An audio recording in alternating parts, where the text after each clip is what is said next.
ইউটিউবে কোন টপিকস নিয়ে আপনি ভিডিও তৈরি করবেন সেই আইডিয়া আপনার মাথায় আসছে না। ভাই আপনি তো আসার কোনো প্রয়োজন নেই। আপনি ইউটিউব কোম্পানিতে জব নিয়েছেন, এখানে ভিডিও আপলোড করবেন, আপনার ইউটিউব চ্যানেলটি মনিটাইজেশন করবেন, এখান থেকে আপনিও রেভিনিউ জেনারেট করবেন, ইউটিউব কোম্পানিও রেভিনিউ জেনারেট করবে। তাহলে ভাই ইউটিউবেরও তো এখানে কাজ রয়েছে। আপনি কিভাবে ভিডিও তৈরি করবেন, আপনি কোন ক্যাটাগরি নিয়ে ভিডিও তৈরি করবেন, কোন ক্যাটাগরি নিয়ে ভিডিও তৈরি করলে আপনার ভিডিওগুলো অডিয়েন্স পছন্দ করবে, আপনার চ্যানেলের ক্যাটাগরি অনুযায়ী আপনি কীভাবে ভিডিও তৈরি করতে হবে, এটা ভাই আপনার চিন্তার বিষয় না, এটা হচ্ছে ইউটিউব অ্যালগোরিদমের চিন্তার বিষয়। আপনাকে ইউটিউব অ্যালগোরিদম বলে দিচ্ছে আপনি এই ক্যাটাগরিতে ভিডিও তৈরি করেন, আপনার ভিডিওগুলো অডিয়েন্স পছন্দ করবে। এই গুরুত্বপূর্ণ টপিকসগুলো খুঁজে পাওয়ার জন্য আপনাদের ফোনের মধ্যে ওয়াইটি স্টুডিও একটি অ্যাপ্লিকেশন রয়েছে ইউটিউবের, সেই অ্যাপ্লিকেশনটি আপনারা ইনস্টল করে নেবেন আপনাদের ফোনের মধ্যে। দেন আপনারা অ্যাপ্লিকেশনটি ওপেন করে নেবেন। জাস্ট আমি ওপেন করে নিচ্ছি। আপনি ইউটিউব চ্যানেলটি যে জিমেল দিয়ে ক্রিয়েট করেছেন সেই জিমেল অ্যাকাউন্ট দিয়ে আপনারা ওয়াইটি স্টুডিওতে লগ ইন করে নেবেন। দেন এখানে যখন আপনারা দেখেন এই যে অ্যানালাইটিক্স একটা অপশন রয়েছে, অ্যানালাইটিক্স অপশনটির মধ্যে একটি ক্লিক করলাম। আপনার ইউটিউব চ্যানেলটির ক্যাটাগরি অনুযায়ী কোন বিষয় নিয়ে ভিডিও তৈরি করলে আপনার ভিডিও ফর ইউতে যাবে, আপনার ভিডিওগুলো অডিয়েন্স পছন্দ করবে, সেই গুরুত্বপূর্ণ কিওয়ার্ডগুলো, সেই গুরুত্বপূর্ণ টপিকসগুলো আপনারা কোথায় পাবেন। অ্যানালাইটিক্স অপশনটিতে ক্লিক করার পর আপনারা এখানে দেখতে পাচ্ছেন ট্রেন্ডস নামে একটা অপশন রয়েছে, এই ট্রেন্ডসের উপর একটি ক্লিক করবেন।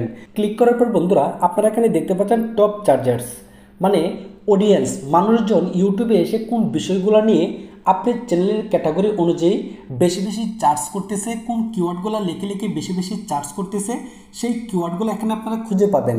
এটা হচ্ছে ইউটিউবের একটা গুরুত্বপূর্ণ অপশন। এই অপশনটা যদি আপনি ফলো করেন, ইউটিউবে সফল হতে আপনার চ্যানেলটি মনিটাইজেশন করতে বেশি দিন সময় লাগবে না।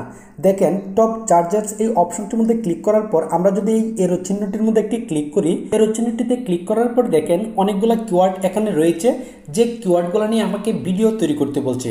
দেখেন আমার চ্যানেলের ক্যাটাগরি অনুযায়ী এখানে কি লেখা রয়েছে, বাংলাদেশি প্লেয়ার্স কমেডি ইন্টারভিউ, মানে বাংলাদেশি প্লেয়ারদেরকে নিয়ে একটা কমেডি ইন্টারভিউ তৈরি করতে বলছে। মানে আমার চ্যানেলের মধ্যে এই রিলেটেড ভিডিওই আপলোড করি, ইউটিউব আমাকে এখানে দেখিয়ে দিচ্ছে কোন কিওয়ার্ডগুলো নিয়ে অডিয়েন্স ইউটিউবে বেশি বেশি চার্জ করতেছে, সেই কিওয়ার্ডগুলো নিয়ে আপনি ভিডিও তৈরি করেন।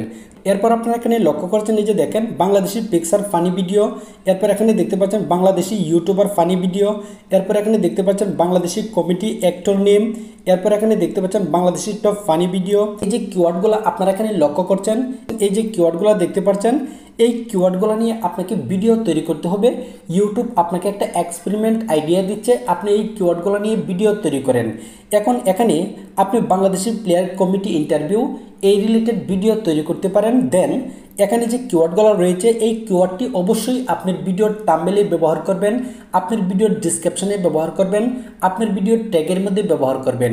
এই রিলেটেড যতগুলা কিওয়ার্ড রয়েছে ইউটিউবে সার্চ করার পর আপনারা দেখতে পারবেন এই কিওয়ার্ডগুলো আপনার ভিডিওতে ইউ কোয়ারিজ লিখে আপনারা জাস্ট ডিসক্রিপশনের মধ্যে লিখে দেবেন। তাহলে অডিয়েন্স যে বিষয়টা লিখে সার্চ করবে সেই বিষয়টা লিখে সার্চ করার সাথে সাথেই যেন আপনার ভিডিওটি অডিয়েন্সের সামনে চলে যায়, দেন আপনার ভিডিওতে ভিউজ আসবে। এই হচ্ছে ভাই গুরুত্বপূর্ণ বিষয়। যারা ইউটিউবের জন্য ভিডিও কিভাবে তৈরি করবেন আপনার মাথায় কোনো আইডিয়া আসছে না, অবশ্যই আপনারা ইউটিউব ট্রেন্ডস এই বিষয়টা ফলো করবেন। আপনাদের ভিডিও 100% কোয়ালিটিফুল হবে, আপনাদের ভিডিও অডিয়েন্স পছন্দ করবে, অডিয়েন্স আপনাদের এই রিলেটেড ভিডিও চাচ্ছে। যে ক্যাটাগরি অনুযায়ী ইউটিউব ওয়াইটি স্টুডিওতে ইউটিউব অ্যালগোরিদম আপনাকে সাজেস্ট করছে এই বিষয়গুলো নিয়ে ভিডিও তৈরি করেন। যদি এই গুরুত্বপূর্ণ বিষয়টি জেনে আপনারা উপকৃত হয়ে থাকেন, ছোট্ট করে ভিডিওতে একটি লাইক দিবেন। এই ধরনের ইন্টারেস্টিং ভিডিও নিয়মিত পাওয়ার জন্য অবশ্যই আমাকে ফলো করতে পারেন। আজ এ পর্যন্তই, আবার দেখা হচ্ছে নতুন একটি ভিডিওতে। এতক্ষণ সকলেই সুস্থ থাকবেন। আল্লাহ হাফেজ।